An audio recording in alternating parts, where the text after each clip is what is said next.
और फिल्म सम्राट पृथ्वीराज चौहान पर चल रहे विवादों के बीच अक्षय कुमार ने एक्सक्लूसिव बातचीत में सफाई दी है। उनकी फिल्म तथ्यों पर आधारित है, साथ ही बच्चों को दिखाने की भी अपील की है। आपको बता दें कि इस वक्त केंद्रीय गृह मंत्री अमित शाह अक्षय कुमार की फिल्म सम्राट पृथ्वीराज देख रहे हैं। स्पेशल स्क्रीनिंग की गई है, तो कल सीएम योगी आदित्यनाथ इस फिल्म को देखेंगे और उससे पहले आप बेबाक इंटरव्यू में अक्षय कुमार को सुनिए। जब हमने पृथ्वीराज चौहान के बारे में पढ़ा, सम्राट पृथ्वीराज चौहान, जो कुछ पढ़ा वो सिर्फ अमर चित्र कथा, चंदा मामा ऐसी किताबों से या फिर सुनी सुनाई बात। मैं अक्षय जी से शूट से पहले बात कर रही थी, तो हमारा जो व्यू था कि कैसे दिखते हैं Prithviraj Chauhan, of course it's a काल्पनिक है, बिकॉज जिन्होंने भी स्केच किया उसके हिसाब से ही was like round figured, short, गोल चेहरा, और अक्षय जी का पूरा चिजल्ड है, पतले हैं। तो आपने अक्षय जी को कैसे चूज किया? ये सवाल इन दिनों कुछ लोग ज़्यादा उछाल रहे हैं। मेरा एक छोटा सा प्रश्न है, मैं ये क्रिटिसिज्म या आलोचना नहीं कर रहा हूँ। हम सभी जानते हैं कि कृष्ण का अर्थ ही काला है, हम सावरा कहते हैं, लेकिन भारत के टेलीविज़न के इतिहास में या भारत में जिन भी लोगों ने भगवान कृष्ण की भूमिका की है वो सभी गोरे रहे हैं, तब लोगों को आपत्ति नहीं हुई। आपने कभी रोल नहीं किया of any king as such, so did you feel कि आप वर यू ओवरवेल्म्ड कि मुझे क्यों मिला ये रोल और मैं कर पाऊंगा कि नहीं? हाँ जी, ज़रूर, ये बात बिल्कुल सही है कि मैं सोचा कि, क्योंकि मैंने भी, जैसे आप पूछ रहे थे, मैंने भी अपनी हिस्ट्री बुक में जब मैं पढ़ता था तो सम्राट पृथ्वीराज चौहान की जो तस्वीर बनाई हुई थी, he was a little stout person, and मैं यही सोचता था कि मैं थोड़ी कर पाऊंगा। मतलब मैं डॉक्टर साहब से यही कह रहा था, मैं I have an athletic body and that was a stout body, that was so. तभी इन्होंने मुझे बताया था कि उन्होंने बेटा करीबन 18 से 20 वॉर्स लड़ चुके हैं, एंड मेरे हिसाब से he had an athletic body. और तो then he showed me the reasons, जैसे अभी बता रहे थे, और भी इन्होंने मुझसे करीबन 2-3 घंटे बैठ के बात की है, and I wanted to know more about it. मैं तो इतनी सारी कहानियाँ इनसे सुन चुका हूँ सम्राट पृथ्वीराज चौहान के, लेकिन अनफॉर्चुनेटली हमारे टेक्स्ट बुक में सिर्फ 2 या 3 लाइनें लिखी हुई हैं हिस्ट्री की किताब में।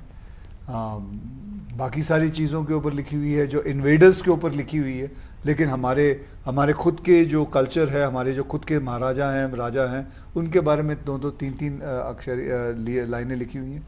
So when he kept on telling me, I was taken aback कि सम्राट पृथ्वीराज चौहान के बारे में इतनी सारी चीज़ें हैं और हमें पता नहीं। और मैं फिर, लेकिन मैंने इनसे कहा भी, ये सब सही है ना डॉक्टर साहब? ये सब सही है ना? ये काल्पनिक तो नहीं है ना? You are not making it up ना? तब इन्होंने मुझे पृथ्वीराज रासो बताया, सब कुछ बताया, ये किया, and I was convinced. And वैसे भी ये अगर बना रहे हैं तो your 90-95% job is done. And मुझे तो कितने लोगों ने कहा है कि आप होमवर्क काफ़ी किया होगा। मैं बोला होमवर्क क्यों करूं? 18 साल से ये होमवर्क कर रहे हैं, इसके ऊपर अगर मैंने होमवर्क कर दिया तो मैंने तो सत्यानाश कर दिया। So you're completely a director's baby, a writer's baby, है ना? Some movies you have to अपने आप को अर्पित करना पड़ता है। I have to give up myself and completely go with what his belief is. What was the biggest challenge in essaying this role? Oh, there was no challenge. अच्छा. There was no challenge. I could easily say there was a very lot of challenge. I really worked hard and all, but there was no challenge because all my challenges he took it on his chest. And he was taking it and he was driving the whole thing. क्योंकि a period film बनाने में सालों साल लग जाते हैं. I'm not talking about the research. Research अलग बात होती है, but even putting it into action, sets बनाना, उसे फिर अंजाम देना। 42 दिन में इन्होंने मेरे साथ काम कैसे? ये टॉम क्रूज वाली बात हो गई फिर। हाँ, बिल्कुल। वो मुझे कई बार लोगों ने बताया कि विदेशों में फिल्मों को इतना समय नहीं लगता है शूटिंग करने में, लेकिन उसका कारण प्रेपरेशन। सिमिलरली यशराज फिल्म जैसा production house which is thorough professional, and the team they had given me, they were all brilliant. My all assistants were ready to be the directors. So they were Bombay में ही 36 set लगा, 36 set. There was not a single day's delay. फिर हर एक इंसान के जो मेरे courtyard में थे, उनकी पगड़ियाँ 500 किस्म की पगड़ियां हैं। 523 एक एक पगड़ी आप देख सकते हो with the pagdi, because of the pagdi you can come to know कि वो कहाँ खड़े होने चाहिए। अब उनके ओहदे के हिसाब से पगड़ियां हैं। Okay, so authenticity is very Yes, important in one of these the key element. Okay, आप कह रहे थे ये काल्पनिक तो नहीं है, historical है. Now all the problems with our period films have been that इसमें artistic liberty ली जाती है, you know, and then there's criticism. चाहे जोधा अकबर क्या हो, you know, I know that like when I went to Pakistan, I went to the Lahore fort and वहाँ पे लोग कहते हैं there was no queen called Jodha. ये तो आप हिंदू हैं जो concocted है, आपने कंकॉक्ट किया हुआ है कि जोधा तो कोई थी ही नहीं. तो similarly do you think that this film will also, you know how it is, right? India is being criticized these days that religious polarization बहुत हो चुकी है, revival of this Hindu nationalism is happening, और आप film बना रहे हैं on the Hindu Samrat. So do you expect a lot of blowback coming your way that this is imaginary, not real? हाँ जी, दोनों से पूछ रही हूँ आप. मुझे नहीं लगता कि इसमें कोई बड़ी चुनौती है, इसलिए कि ये मैं आपकी बात से सहमत हूँ कि इतिहास में there are so many different views in history. I always say controversy is welcome because that will space controversy is welcome, that will give space for debate. हमने सारे समस्याओं का वाद, I think I believe in the debate as well. Debate तो होगा ना. आप पहले सोमनाथ जाते हैं, काशी जाते हैं और फिर सम्राट. नहीं, ये जब मैं गया हूँ, यहाँ गया हूँ, एक सेकंड, क्या हो गया, हाँ, जब मैं गया हूँ, it is related to सम्राट पृथ्वीराज चौहान. It is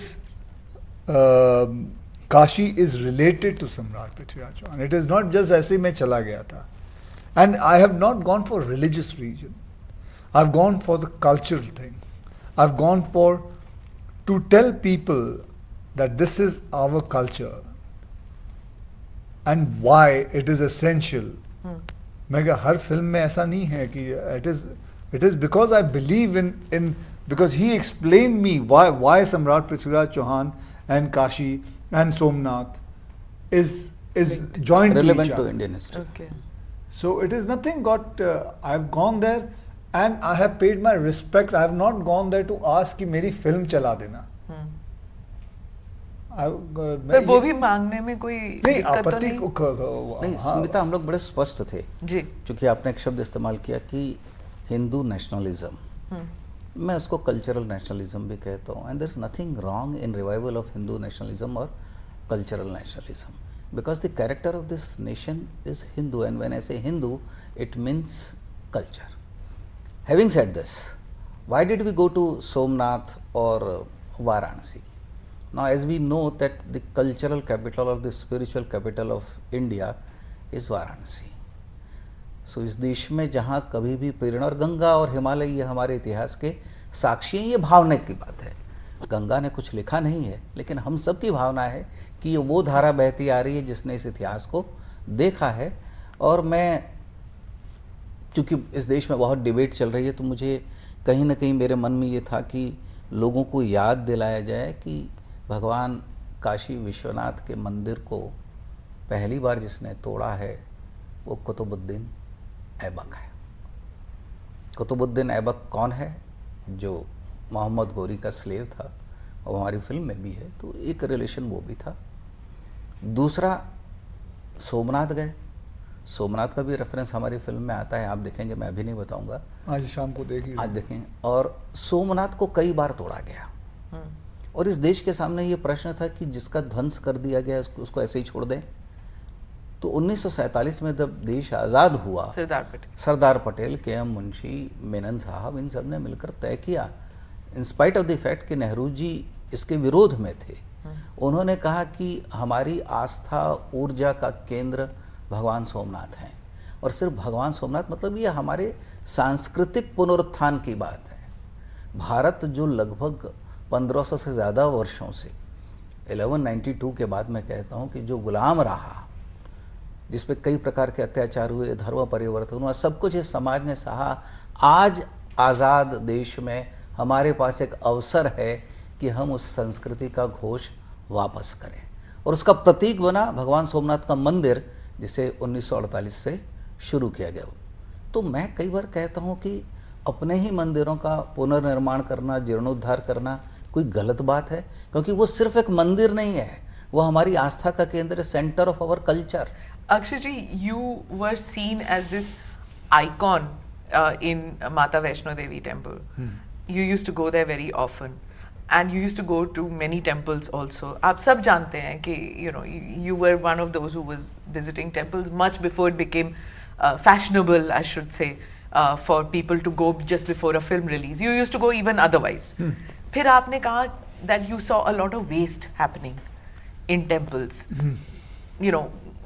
चढ़ावा चढ़ाते टाइम। मैं आपको बताता हूँ, अभी मैं सोमनाथ मंदिर भी गया जी। मैंने जो दूध उधर चढ़ाना था, मैंने उधर नहीं, मैं I have given it to the trust and told them to give it to the needy outside, because that किसी के काम आएगा। चाहे वो तेल हो, चाहे वो दूध हो, वो किसी के घर में जाएगा, किसी के पेट में जाएगा। वहां इतने सारे लोग थे जो who needs that. तो हमारे जो practices and whatever I have said, I have still see, I'm not saying कि आप भी करिए, ठीक। मैं जो कर रहा हूं, मैंने, आपने मुझसे पूछा, मैंने आपको बताया। मैं कल गया हुआ था, वहां जाके जितना भी दूध चढ़ाना था मैंने दे दिया। मैंने बोला आप किसी के घर पे दे देना, कुछ लोगों को दे देना, तेल जो भी चढ़ाना था दे देना, बस। Akshay ji, I'm going to ask you again about issues that you have raised in your films. Besides this film, you've come out with several films which are socially relevant, whether it was about sanitary napkins, whether it was about toilets being made. What is it that motivated you to move away from doing just pure entertainment to socially relevant? Because, ma'am, I got bored. Okay. I got bored of it. Yes, but I still do sometimes a house full, because then I get bored of that. So I have to come back. Okay. So, and God has been kind that I got this whole thing that I can make my own films. I can make Mission Mangal. I can make, I mean, कितने लोगों ने मुझे कहा, आखिर science के ऊपर film बना रहा है तू, रॉकेट पे। अच्छा तू बता, तेरे ड्राइवर को ऑर्बिट के बारे में पता है? तू उससे पूछ ले। And he was asked orbit, he said नहीं। मैं बोला अगर उसको नहीं पता है तो मैं ऐसी फिल्म बनाना चाहूंगा कि वो जब देखेगा उसको समझ में आएगा, अच्छा ऑर्बिट मतलब ये। फायदा क्या होता है फिल्म बनाने का कि एक आम इंसान जो पढ़ा लिखा भी नहीं है, अगर आप उसको समझा गए ना तो आपकी फिल्म सही है। शौचालय पे भी मैंने जब फिल्म बनाई थी तो मैं चाहता था कि हर एक इंसान समझ सके कि औरत के लिए शौचालय कितना जरूरी है। I am getting an opportunity in one lifetime to play some different kind of roles, and I can achieve so much. I am one of the, I can consider myself one of the most luckiest person that इतने सारे किरदार मिलते हैं मुझे खेलने के लिए। अभी तो मैं, इन्होंने साहब ने मेरे साथ राम सेतु भी लिखी है। He is my creative director, my creative producer in it. You have to see that film. What I didn't even know about Ram Setu, क्या मतलब about the bridge. And why is it, doctor साहब, कि हम लोग नहीं जानते हैं ऐसी चीजों के बारे में? कहाँ पे कमी रह गई थी हमारे एजुकेटर्स में? Because nobody is there to write it in that book. In our history book, it should be written about. Do you have a single line? आपने भी नहीं पढ़ी उसका मतलब? नहीं पढ़ी है। अब मुझे बताइए, आपके बच्चों ने नहीं पढ़ी है। I would like to appeal to the education minister and अब हाथ जोड़ के प्रार्थना करना चाहता हूँ to look into this matter and see it if we can change it. We can balance it. I'm not saying we should not know about Mughals, but balance it out. Know about our kings also. They were great too. Bring it in front of everybody. Our children would like to know about Maharana Pratap. Did you get asked at home that why aren't you doing Akbar, why aren't you doing Tipu Sultan, why are you doing this film, Prithviraj ke upar? See, I will tell you, like my son, he knows about British Empire. He knows about Mughals because he studied, but he didn't know about Samrat Prithviraj Chauhan. He asked me, who's he? Thank you so much for Thank you. speaking with Thank us, you Akshay very ji. much. Thank you, Smita. Dr. Saab. Thank you Thank you very very much. much.